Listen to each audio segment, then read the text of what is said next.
2 নম্বর একটা ইস্যু আছে বিচার্য বিষয়। বিচার্য বিষয় হচ্ছে মূল বিরোধের বিষয়। মামলার এক পক্ষ দাবি আর অপর পক্ষ তা অস্বীকারের বিষয়ে মানে এক পক্ষ দাবি করে ও অপর পক্ষ তা অস্বীকারের বিচার্য বিষয়ের সৃষ্টি হয়। সাক্ষ্য আইনের ধারা 3 অনুসারে গত 3 ধারা অনুসারে কোনো ঘটনা থেকে কোনো মামলা বা কার্য দ্বারা কোনো অধিকার, বাধ্যবাধকতা বা কোনো কিছুর অস্তিত্ব ইত্যাদি থাকা বা না থাকা, ঘোষিত বা প্রত্যাখ্যাত হওয়ার ব্যাপারটা প্রতীয়মান হলে তা বিচার্য বিষয় বলে গণ্য হবে। অর্থাৎ সাক্ষ্য আইনে বিচার্য বিষয় বলতে এমন একটা ঘটনাকে বোঝায় যা হতে কোনো একটা মামলা বা মোকদ্দমা বা কার্যধারায় দাবিকৃত বা অস্বীকৃত কোনো অধিকার, দায় বা অক্ষমতার অস্তিত্বহীনতা, প্রকৃতি পরিমাণ ইত্যাদি সঠিকভাবে প্রতীয়মান হয়। দেওয়ানি মামলায় উভয় পক্ষের মূল বিরোধের বিষয় দেওয়ানি মামলায় ঠিক আছে দেওয়ানি মামলায় পক্ষের মূল বিরোধের বিষয় ও ফৌজদারি মামলায় অভিযুক্তের বিরুদ্ধে প্রকৃত অভিযোগ বিচার্য বিষয়ের মাধ্যমে প্রকাশ করা হয়। দেওয়ানি মামলার ক্ষেত্রে বিচার্য বিষয় এমন একটা বিষয় বা মোকদ্দমার প্রিডিংসে এক পক্ষ দাবি করে অন্য পক্ষ তা অস্বীকার করে এবং যেটা প্রমাণ করতে পারলে মোকদ্দমার পক্ষদ্বয় দায় বা অধিকার নির্ধারণ করে রায় দেওয়া যাবে। দেওয়ানি মামলা ইস্যু ফ্রেমিং এর মাধ্যমে বিচার্য বিষয় গঠন করা হয়। অনেক ফৌজদারি মামলা যে অপরাধ সংঘটিত হয় যার দায়ে কোনো ব্যক্তি অভিযুক্ত হয় সেসব অপরাধ ও দায় প্রমাণ বা অপ্রমাণ করাই হলো বিচার্য বিষয়। রাষ্ট্রপক্ষ অভিযোগের যেসব বিষয় দাবি করে এবং আত্মপক্ষ সমর্থন অভিযুক্তকে যেসব বিষয় প্রমাণ করতে হয় তাই হচ্ছে বিচার্য বিষয়। উপযুক্ত আলোচনা থেকে বলা যায় বিচার্য বিষয় হচ্ছে একটা বিষয় যার মাধ্যমে পক্ষদের সাথে সরাসরি সম্পর্কিত এবং যেটা বাদী বা অভিযোগকারী ফরিয়াদি মামলায় জয়ী হওয়ার জন্য অবশ্যই প্রমাণ করতে হবে। আচ্ছা, রিলিভান্ট ফ্যাক্ট। প্রাসঙ্গিকতা বলতে 2 নম্বর কোশ্চেন হচ্ছে রিলিভান্ট ফ্যাক্ট বা প্রাসঙ্গিকতা বলতে বিচার্য বিষয়ের সাথে অন্য ঘটনার আইনগত বন্ধনকে বোঝায় যা বিচার্য বিষয় প্রমাণে সহায়ক হয়। অন্য কোনো তথ্য বিচার্য বিষয়ের সাথে আইনের বিধান অনুসারে সম্পর্কযুক্ত থাকে এবং এই তথ্য আদালতের বিচার্য বিষয়ের অস্তিত্ব সম্পর্কে সিদ্ধান্ত নিতে সহায়তা করে, তখন ওই তথ্য বা বিচার্য বিষয় প্রাসঙ্গিক তথ্য। কোনো ঘটনা বা বিচার্য বিষয়ের সাথে প্রাসঙ্গিক না হলে সেই বিষয়ে সাক্ষ্য প্রদান করা যায় না। প্রত্যেক মামলায় এমন কিছু ঘটনা বা বিষয় থাকে যা সরাসরি বিচার্য বিষয় নয়, কিন্তু এর সাহায্যে বিচার্য বিষয় সম্পর্কে সঠিক ও যথাযথ সিদ্ধান্তে আসা যায়। এগুলো প্রাসঙ্গিক বিষয় বা ঘটনা। সাক্ষ্য আইনের 6 ও 5 ধারায় প্রাসঙ্গিক বিষয় সম্পর্কে বলা আছে। নাম্বার 3 হচ্ছে সকল গ্রাহ্য সাক্ষ্যই প্রাসঙ্গিক, কিন্তু সকল প্রাসঙ্গিক সাক্ষ্য গ্রহণীয় নয়। আচ্ছা, সাক্ষ্য আইনের 5 অনুযায়ী বিচার্য বিষয়ের সাথে প্রাসঙ্গিক বিষয় সাক্ষ্য আইনের বিধান মধ্যে সম্পর্কযুক্ত থাকে এবং বিচার্য বিষয়ের অস্তিত্ব সম্পর্কে সিদ্ধান্তে আসার ক্ষেত্রে আদালতকে সহায়তা করে। সাক্ষ্য আইনে কোন বিষয় প্রাসঙ্গিক তা 5 থেকে 55 ধারায় বলা আছে। সাধারণত যে সকল বিষয় ধারা 5 থেকে 55 অনুযায়ী প্রাসঙ্গিক সে সকল বিষয় আদালতের সাক্ষ্য হিসেবে গ্রহণযোগ্য। অর্থাৎ কোনো বিষয় প্রাসঙ্গিক হলে তা আদালতের সাক্ষ্য হিসেবে গ্রহণ করা যায়, এটা সাধারণ নীতি, কিন্তু সকল প্রাসঙ্গিক বিষয় সাক্ষ্য হিসেবে গ্রহণযোগ্য নয়। কারণ সাক্ষ্য আইনের 136 ধারা অনুযায়ী কোনো বিষয় সাক্ষ্য হিসেবে গ্রহণযোগ্য কিনা বা প্রাসঙ্গিক কিনা তা নির্ধারণ করবে আদালত। প্রাসঙ্গিক ও গ্রহণযোগ্য প্রায় সমার্থক মনে হলেও কোনো বিষয় যৌক্তিকতার খাতিরে প্রাসঙ্গিক হলেও ন্যায় বিচারের খাতিরে আদালতের কাছে সাক্ষ্য হিসেবে গ্রহণযোগ্য নাও হতে পারে। এছাড়া সাক্ষ্য আইনের কিছু ব্যতিক্রম রয়েছে যেখানে কিছু প্রাসঙ্গিক বিষয়ে সাক্ষ্যের গ্রহণযোগ্যতা নেই বলে উল্লেখ আছে। 91 থেকে 94 ব্যতিক্রম রয়েছে যেখানে কিছু ধারা 115 ধারা 112 থেকে 121 থেকে 130 এখানে উল্লেখিত বিষয়গুলো কোন কোন ক্ষেত্রে প্রাসঙ্গিক হলেও ওই সমস্ত বিষয়ের উপর সাক্ষ্য আদালতে গ্রহণযোগ্য হবে না।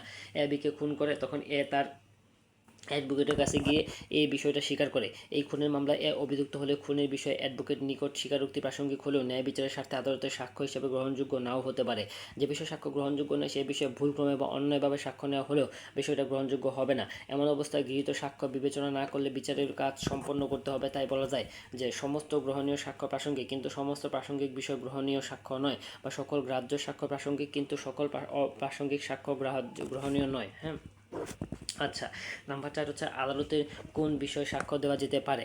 সাক্ষ্য আইনে 5 ধারা অনুযায়ী কোনো মামলা বা কার্যক্রমে বিচার্য বিষয় ও প্রাসঙ্গিক ঘটনাবলী সম্পর্কে সাক্ষ্য প্রদান করা যাবে, অন্য বিষয়ে সাক্ষ্য প্রদান করা যাবে না। সুতরাং দেখা যাচ্ছে যে সকল বিষয় কোনো মোকদ্দমায় বা কার্যক্রমে বিচার্য ও প্রাসঙ্গিক নয় সেই বিষয়ে সাক্ষ্য প্রদান করা যাবে না। সাক্ষ্য আইনের 5 বিশ্লেষণ করলে দেখা যায় সাক্ষ্য সব সময় বিচার্য বিষয় ও প্রাসঙ্গিক বিষয়ের মধ্যে সীমাবদ্ধ থাকবে। আবার সব ক্ষেত্রে প্রাসঙ্গিক বিষয়ে সাক্ষ্য গ্রহণযোগ্য নয়। আইন অনুসারে যদি কোনো বিষয়ে সাক্ষ্যের গ্রহণযোগ্যতা না থাকে তাহলে প্রাসঙ্গিক বিষয় হওয়া সত্ত্বেও তার সাক্ষ্য দিয়ে প্রমাণ করা যাবে না।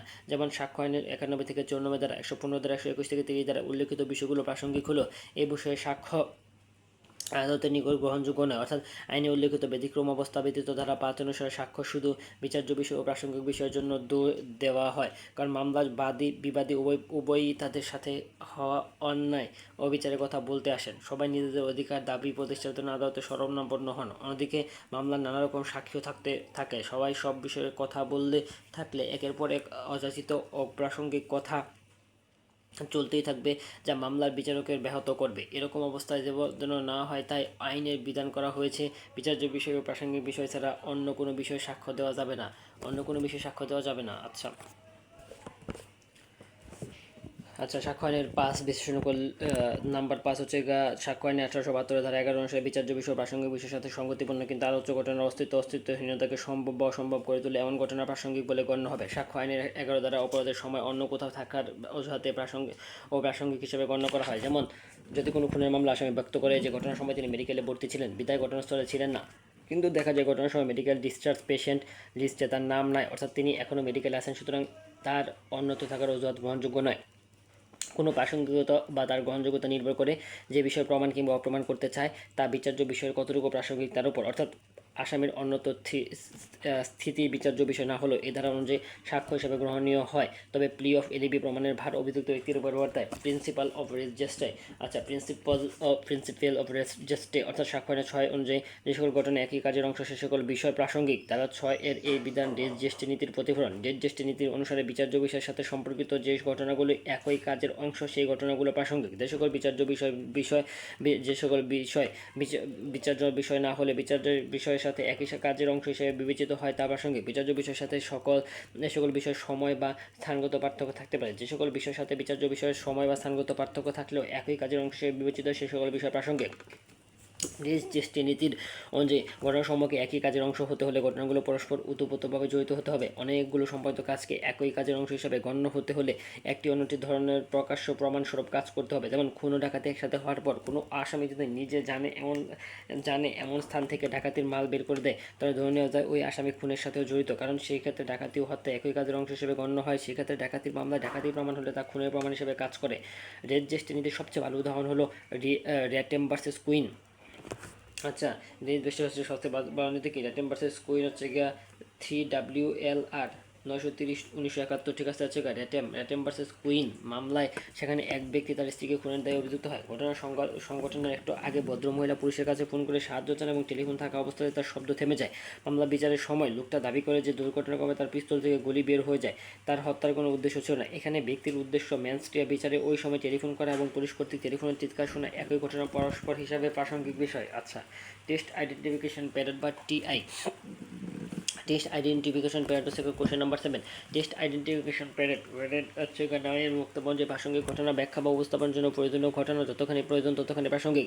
ধারা 9 এর বক্তব্য হতে বোঝা যায় যে আসামিকে শাস্তি প্রদানের জন্য আসামির যথাযথ শনাক্তকরণ প্রয়োজন। একটা বিচার্য বিষয় বা প্রাসঙ্গিক ঘটনাকে পূর্ণাঙ্গ করে আসামিকে টেস্ট আইডেন্টিফিকেশন প্যারেডের মাধ্যমে শনাক্ত করা হলে বিষয়টা 9 অনুসারে প্রাসঙ্গিক। মোহাম্মদ ইব্রাহিম বনাম রাষ্ট্র এই মামলা অনুযায়ী শনাক্তকরণ মহড়া বিশ্বাসযোগ্যতা নির্মুক্ত 3টা বিষয়ে উপর নির্ভর করে। ইব্রাহিম বনাম রাষ্ট্র মামলা আসামি শনাক্তকারী সাক্ষীর অপরিচিত হতে হবে। ঘটনার পর শনাক্তকারী সাক্ষীর আসামিকে দেখার সুযোগ হবে না। শনাক্তকারী সাক্ষী আসামিকে শনাক্ত করে কোনো ভুল করবে না। টেস্ট আইডেন্টিফিকেশন প্যারেডের প্রয়োজন নেই হচ্ছে আসামিকে ঘটনাস্থল থেকে গ্রেপ্তার করা হলে, আসামিকে শনাক্তকারী সাক্ষীর পূর্ব পরিচিত হলে, ঘটনার পর শনাক্তকারী সাক্ষী আসামিকে দেখার সুযোগ পেলে, ঘটনা দীর্ঘদিন পার হলে। টেস্ট আইডেন্টিফিকেশন প্যারেডের সাক্ষ্যগত মূল্য হচ্ছে টিআই প্যারেডের আসামিকে শনাক্ত করে কোনো মূল্য থাকে না যদি এটি প্রমাণিত হয় যে সাক্ষী আসামিকে থানায় দেখেছে।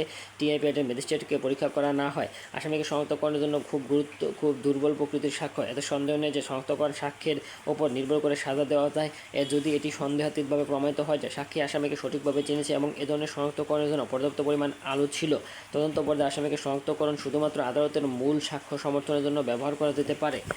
আচ্ছা, 8 নম্বর হচ্ছে সাক্ষ্যের এক অংশ মিথ্যা হলে সমগ্র অংশ মিথ্যা বলে ধরে নেওয়া যাবে না। কোনো সাক্ষ্যের এক অংশ মিথ্যা সমগ্র অংশ মিথ্যা হয়ে যাবে না, সেক্ষেত্রে মিথ্যা অংশ পরিত্যক্ত হবে এবং সত্য অংশ গ্রহণ করা হবে। মাহমুদুল ইসলাম ওরফে রতন বনাম রাষ্ট্র হচ্ছে এই মামলায় সিদ্ধান্ত হয়েছে যে সাক্ষ্যের এক অংশ মিথ্যা হলে অন্য অংশ মিথ্যা হবে। এই প্রবাদ বর্তমানকালে সমর্থনযোগ্য নয়। হচ্ছে আচ্ছা, সাক্ষ্য আইনের প্রথা কীভাবে প্রাসঙ্গিক? সাক্ষ্য আইনের 13 ধারা অনুযায়ী কোনো অধিকার ও প্রথা অস্তিত্ব নিয়ে প্রশ্ন উঠলে যে কাজ দ্বারা উক্ত অধিকার বা প্রথা সৃষ্টি হচ্ছে, স্বীকৃত দাবি করা হয়েছে, ঘোষণা করা হয়েছে, অস্বীকার করা হয়েছে, আপত্তি করা হয়েছে, এই সবগুলো প্রাসঙ্গিক। ধারা 48 অনুযায়ী প্রথা বা অধিকারের অস্তিত্ব প্রমাণের ক্ষেত্রে এই এলাকার যে সকল লোক ওই প্রথা বা অধিকারের অস্তিত্ব জানা সম্ভব তাদের বিশেষজ্ঞ হিসেবে ধরে নেওয়া হয় এবং তাদের মতামতকে প্রাসঙ্গিক ঘোষণা করা হয়েছে। উদাহরণস্বরূপ, কোনো একটা গ্রামের অধিবাসী নির্দিষ্ট কোনো একটা কোপের পানি ব্যবহার করার অধিকার থাকলে তা ওই ধারা অর্থ অনুযায়ী তার সাধারণ অধিকার। 10 নম্বর প্রশ্ন হচ্ছে এক্সকে বিষ প্রয়োগ করে হত্যার দায়ে অভিযুক্ত হয়। মামলা চলাকালে সাক্ষ্য প্রদান করা হয় যে এক্সকে বিষ প্রয়োগ করে হত্যা করা হয়। অনুরূপ বিষয় এক্সের মৃত্যুর পূর্বে ওয়াই সংগ্রহ করেছিল। ওয়াই কর্তৃক অনুরূপ বিষ সংগ্রহ কোনোভাবে এই মামলা প্রাসঙ্গিক কিনা, ওয়াই কর্তৃক অনুরূপ বিষ সংগ্রহ এই মামলায় প্রাসঙ্গিক। 1872 অনুসারে কোনো ঘটনা বিচার্য বিষয় না হওয়া সত্ত্বেও তা বিচার্য বিষয়ের সাথে এমনভাবে সম্পর্কিত যে তা একই ঘটনার সংগঠনের অংশ। যে ক্ষেত্রে ঘটনাগুলি একই সময় ও স্থানে সংঘটিত হোক বা ভিন্ন সময় বা স্থানে সংঘটিত হোক তা প্রাসঙ্গিক। সাক্ষ্য আইন 1872 ধারা 8-এ বলা হয়েছে, যে সমস্ত বিষয় দ্বারা বিচার্য বিষয় বা প্রাসঙ্গিক বিষয় সংগঠনের উদ্দেশ্য বা প্রস্তুতি উদ্ভব বা দৃশ্যমান হয় সেগুলো প্রাসঙ্গিক। কোনো মোকদ্দমা বা কার্যধারা কোনো পক্ষ তার প্রতিনিধির আচরণ যদি বিচার্য বিষয় বা প্রাসঙ্গিক বিষয়কে প্রভাবিত করে, তাহলে সেই আচরণ সংশ্লিষ্ট ঘটনার পূর্ব হোক বা পরে হোক তা প্রাসঙ্গিক। অতএব ওয়াই কর্তৃক অনুরূপ বিষ সংগ্রহ একই মামলায় প্রাসঙ্গিক।